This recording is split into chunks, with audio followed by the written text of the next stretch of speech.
2021, details of the ongoing investigations, arrests, and prosecutions still have a lot of questions. The Epoch Times has released a new documentary that explores what happened during and after this historic event. Last night, the real story of January 6th, Part 2, was screened at the United States Capitol, a historic and symbolic moment in and of itself. NTD's Sam Wong brings us more.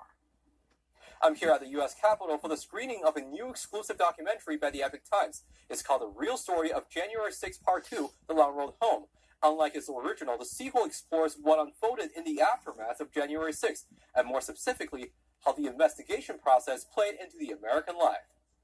So this is a very important documentary for the American public to see how our Department of Justice, how the FBI are abusing and violating American rights. The screening event was hosted by Senator Ron Johnson. He told me that Congress must ensure the right to a speedy trial for J6 defendants and investigate what he called the abuse of due process. So far, over 1,200 people have been arrested in connection with the incident, but the prosecution procedures have drawn criticism from some lawmakers and the public. What kind of attorneys do these defendants have? What are these judges doing? Why aren't the judges putting pressure on the prosecutors to make sure that these defendants have access to all the evidence that could be exculpatory? The documentary features first-hand footage from a witness at the Capitol. I just happened to capture a federal agent smashing a window and pulling it from its frame and encouraging people to go inside. Powell said he encountered roadblocks when he attempted to get this evidence on the record. I was here in Washington, D.C. last August. The government fought for 6 hours to keep my video out of the case of United States versus Nancy Barron. I thank God every day that Epoch Times exists. I really do, because you guys have done an awesome job with this, much better than anybody else.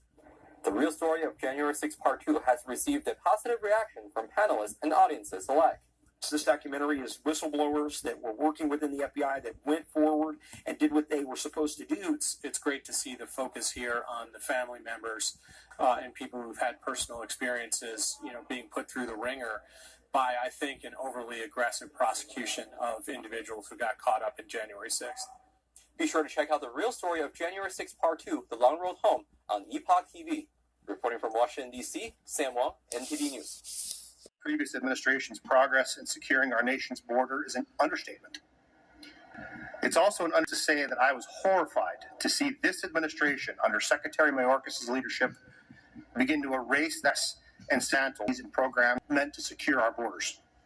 Drugs have also been a major problem in Oklahoma, where Attorney General Gentner Drummond said the medical marijuana industry has been overtaken by criminal enterprise and the impeachment inquiries against the Secretary Mayorkas and President Joe Biden. Republican lawmakers added on Monday new impeachment threats against the Defense Secretary Lloyd Austin. And Representative James Comer threatened to impeach Attorney General Merrick Garland if he fails to charge Hunter Biden. James Madison High School in Brooklyn, New York.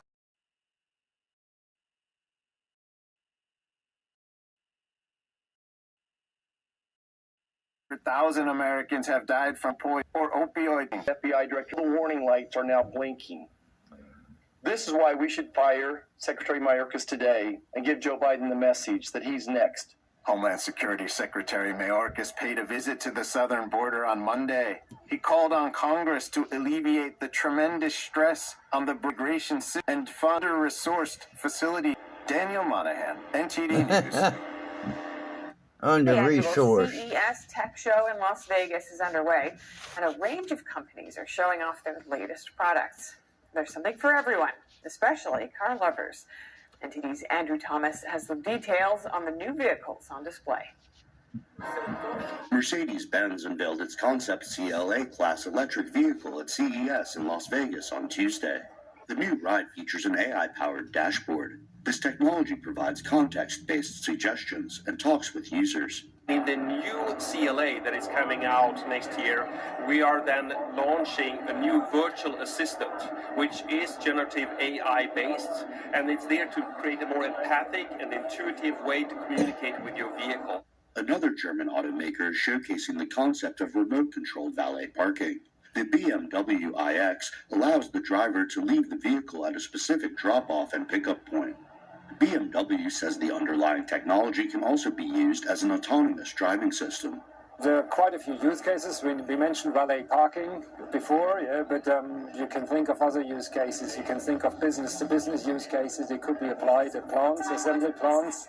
It could be applied for rental cars. It could be applied for car-sharing vehicles. Technology expert Nicole Scott is taking the new car for a spin. It feels weird. I have to admit I'm a bit nervous. But like it's interesting to see the different perspectives, because this one feels very fast, but the side angle shows I'm actually driving very slowly. BMW isn't the only car company offering remote control. Honda is teaming up with Sony for the latest version of its electric car with AI capabilities. The duo hopes to lead the software transformation of the car industry. Sony Honda Mobility is one of our key initiatives to achieve this, and Honda is fully supporting it. We believe that there is a unique chemical reaction when Sony and Honda collaborate. Jessica Hawk from Microsoft spoke on stage about Sony Honda Mobility's AI assistant. So what's interesting and promising today is that with the introduction of generative AI and cloud-scale computing, there's unlimited potential to amplify creativity, increase personalization, and transform the in-vehicle experience. Honda also unveiled its new EV lineup. The Japanese car giant presented the Honda Zero Series with 2 concept models. The automaker also debuted a new H logo exclusively for the new EV models. This new H-Mark expresses our corporate attitude of going beyond our origin and constantly pursuing new challenges and advancement.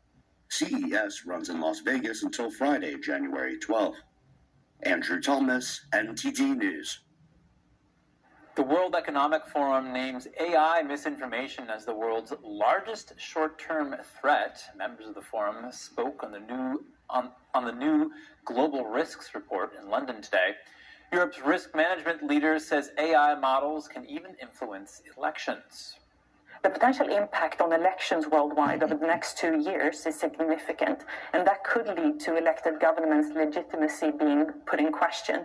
And this, in turn, could, of course, threaten democratic processes, lead to further social polarization, riots, strikes, or even intrastate violence. Today's Global Risks Report comes ahead of this year's Davos Forum, a gathering of political, business, and technology leaders. The forum says that another big global concern is climate change. Its report states extreme weather as the second most pressing short-term risk after misinformation. And NASA's goal shoot on site where the fental's coming in. The vast majority of the fentanyl, overwhelming majority of the fentanyl, is coming in through ports of entry, coming in through land ports. In the education aspect, the budget talks about transforming education, increasing the funding from $18,000 to nearly $24,000 per pupil. $50 billion is going into a multi-year climate commitment as well. The governor also signed a slew of bills last year and said they would be up for reevaluation. The bills that I signed that had new fiscal costs, I think it's in all of our interest to review them on the basis of the shortfall and make a determination together whether or not those are still the top priority of the legislature. According to the LA Times, Newsom signaled a desire to possibly delay a minimum wage increase for healthcare workers. Newsom also mentioned about focusing on taking down professional organized crime. An indefinitely suspended NBA player makes a return.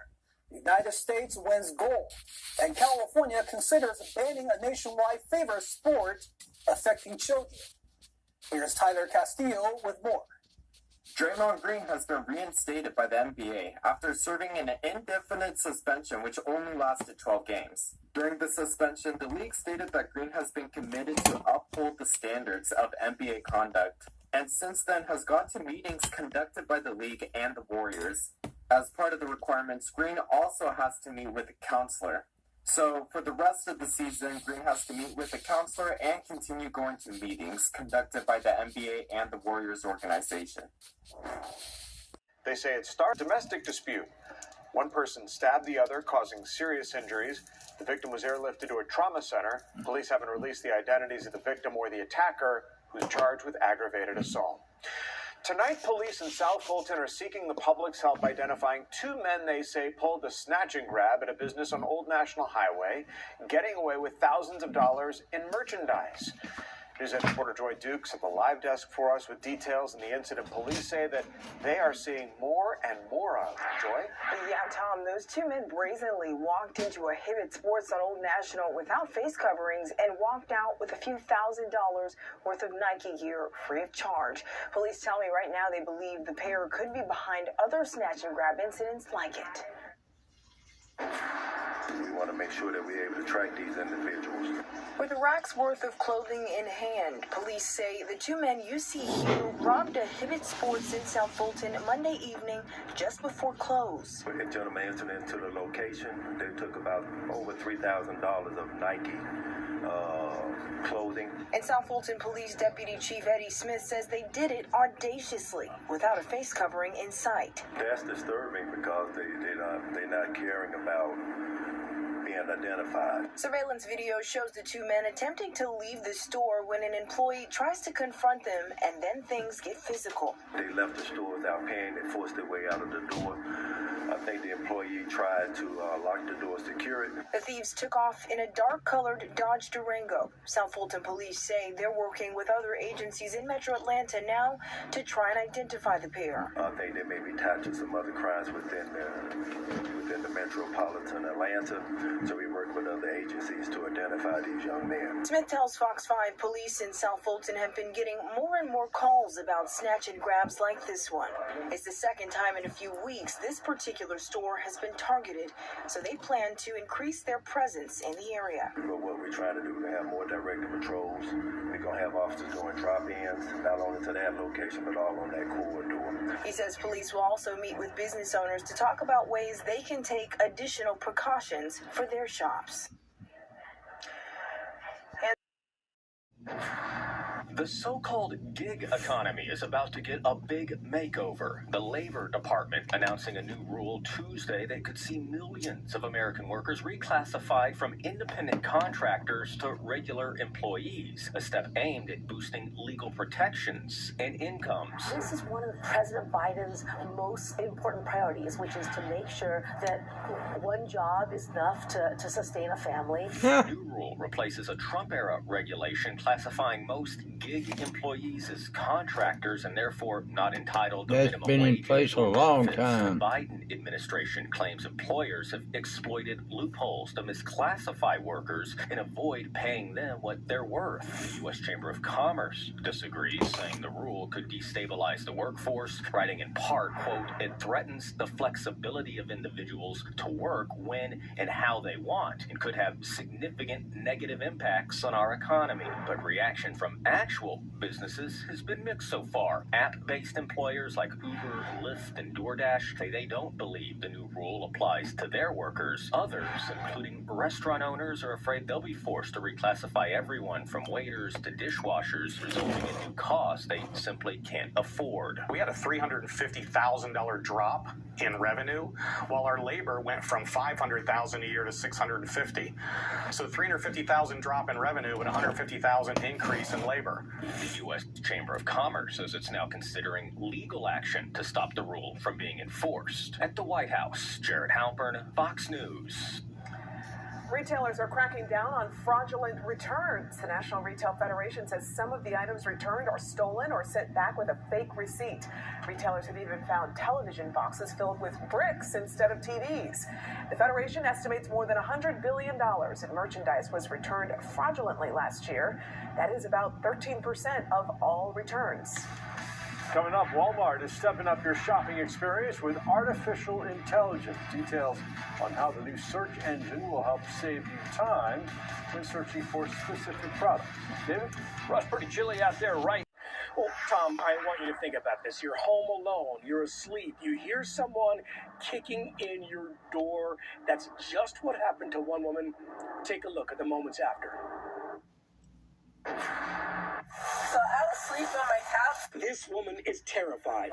A home invader broke his way into her house here in Ansley Park in the middle of the night. I heard someone sound like they were kicking in my door, touching me. A terrifying ordeal happening just after 3 Tuesday morning on Piedmont Avenue near the Prado, not far from Piedmont Park.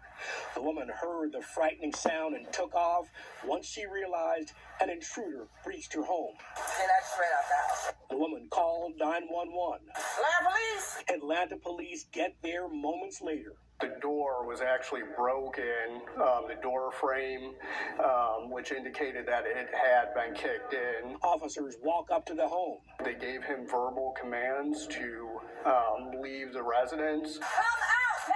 Come out now! Police tell Fox 5 he actually tried to convince officers he belonged there. He was standing inside the kitchen yelling to officers that he was in fact the homeowner. The intruder finally obeys their orders.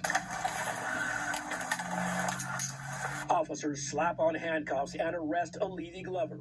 Police say it isn't clear why he broke in or what he was trying to do, but the potential for danger was very real. The victim was noticeably shaken up.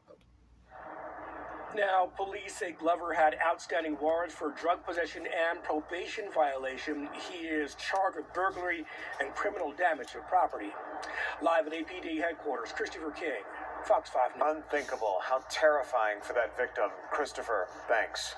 New at 11, a 12-year-old student was hit while walking home from school in Marietta. Police say the boy was walking on Sewell Mill Road when he was hit by 61-year-old Maria Murray. Medics rushed the boy to the hospital with serious injuries. Police are investigating. The Cherokee County community is in mourning tonight. 2 teens are dead and 3 others are injured after a crash last night.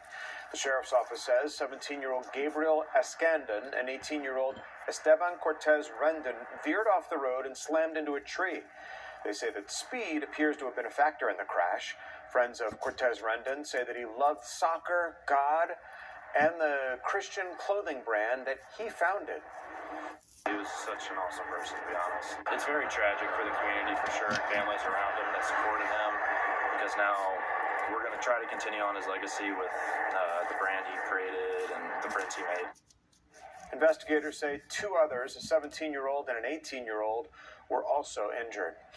New tonight, Jonathan Alexander Warren has pleaded guilty to murdering Morgan Bauer. Bauer disappeared in 2016 after she moved to Atlanta and began working at a strip club. Warren entered a guilty plea to malice murder, tampering with evidence, concealing the death of another, and necrophilia.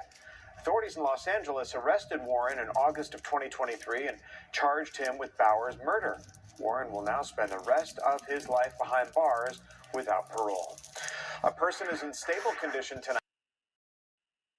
Her office, special prosecutor aide, for failure to disclose an alleged improper romantic relationship with Wade that she allegedly personally benefited from. This comes hours after Willis was reportedly served with a subpoena to testify in Wade's divorce proceedings. Does this constitute a conflict of interest? And do you think Roman can prevail in his motion? And what would that mean for Trump and all of the other defendants, including the ones who even struck plea deals? Well, in fact, this is very serious. If, in fact, there's evidence to support these allegations, it's not just a potential ethical conflict, but there's a federal statute. It's called Honest Services Fraud. And what that covers is if a vendor gives kickbacks to their employer, you have violated federal criminal law. And if, in fact, as alleged, this private attorney who'd been hired to be a special prosecutor was paying for these luxurious vacation trips for himself and Fannie Willis, who had approved the payment to him of over $500,000 in attorney's fees. That's potential violation of federal law. Also, apparently, she may have violated state law by not getting the approval of the county commission to even hire a private attorney and to pay him these fees. So there's a lot going on here, and Roman has asked for her entire office to be recused from handling this case, and if that happens, Whether or not this prosecution would continue would be a very big question. There was some pushback from the 3 D.C. appellate court judges in yesterday's oral arguments in the immunity defense claim for Trump. When do you think we could expect a ruling, and do you think President Trump will ultimately prevail in his appeal? Well, I think he's probably going to get a negative decision from these 3 judges, given the skepticism that they showed in his claims about presidential immunity. I have to say, he was not in a very friendly courtroom, given that 2 of the judges are recent Biden appointee court. I assume that if he gets a bad decision, he'll then file an appeal to the entire Court of Appeals. Remember, this is just a 3-judge panel. If he gets a bad decision there, it would ultimately on this year, make it the Supreme Court that quickly. The New York civil fraud trial, President Trump says he plans to personally deliver part of his defense's closing argument. Given what Judge Engoron has indicated about his feelings of President Trump and the gag order he's issued, do you think this could ultimately hurt former President Trump? Well, I don't think there's anything that Trump could do in that case to change the bias of the judge. No. That judge has shown from the very beginning, even before the case started, that he was not going to actually apply the facts and the law. The claims that judge has made, for example, about supposed fraud in the financial statements has been disputed by one financial expert after another, brought forward by the defense. So I don't think there's anything Trump could do that is going to change the mind of this particular judge. Trump's remedy in this situation is going to be the state courts of appeal in New York.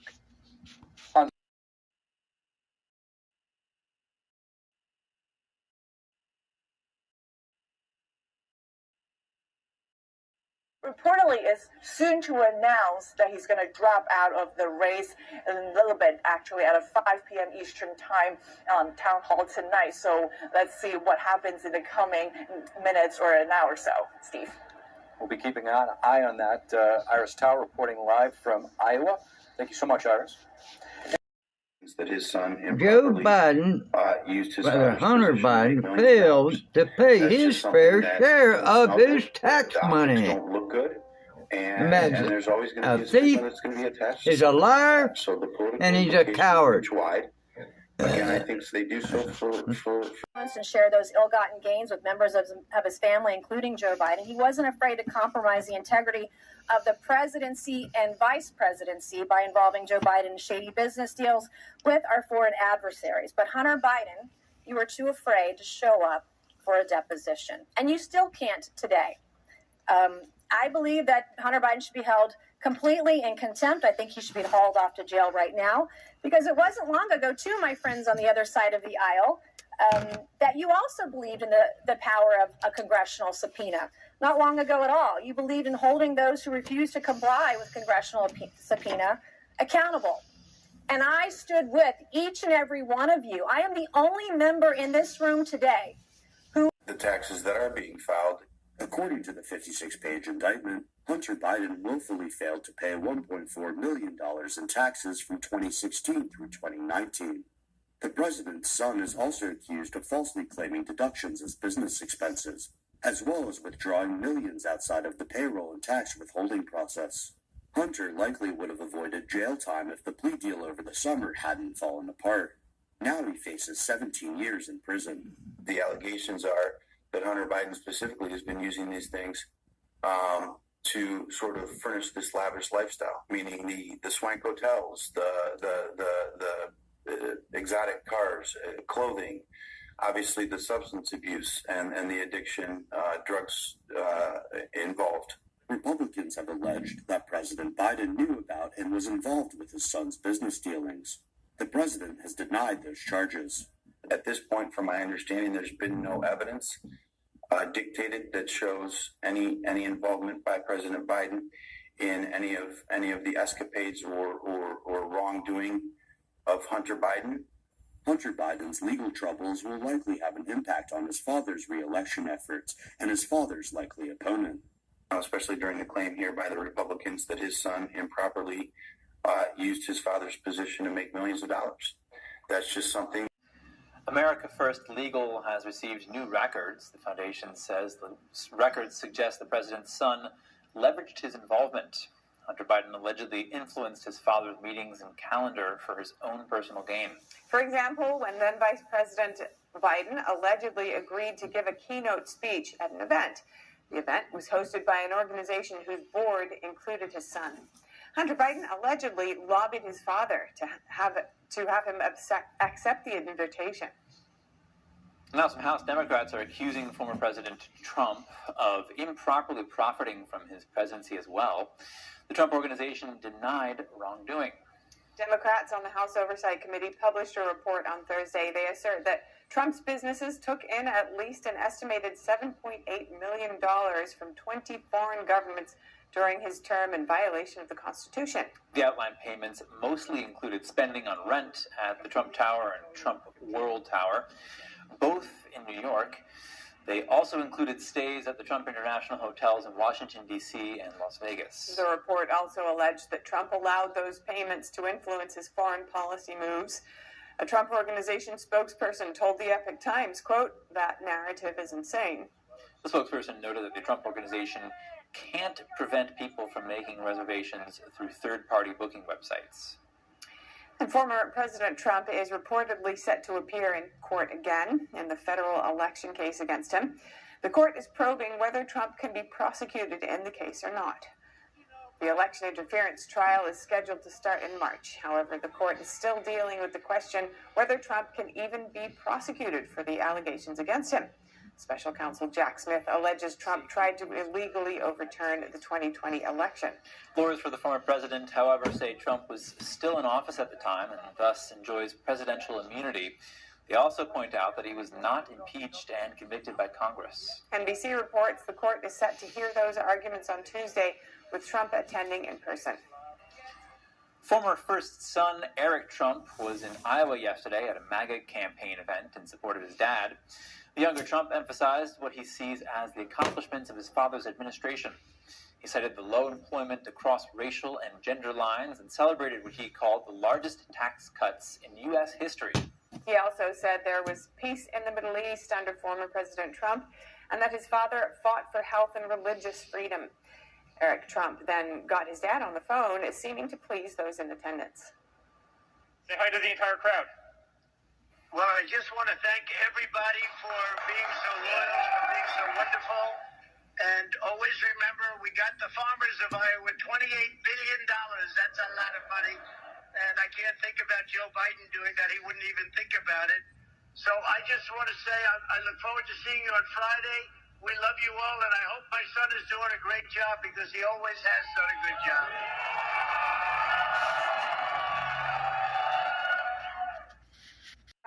And prosecution remain in question. The Epoch Times is releasing a new documentary exploring what happened during and after this historic event. Stay tuned for more after the break here on NTD News.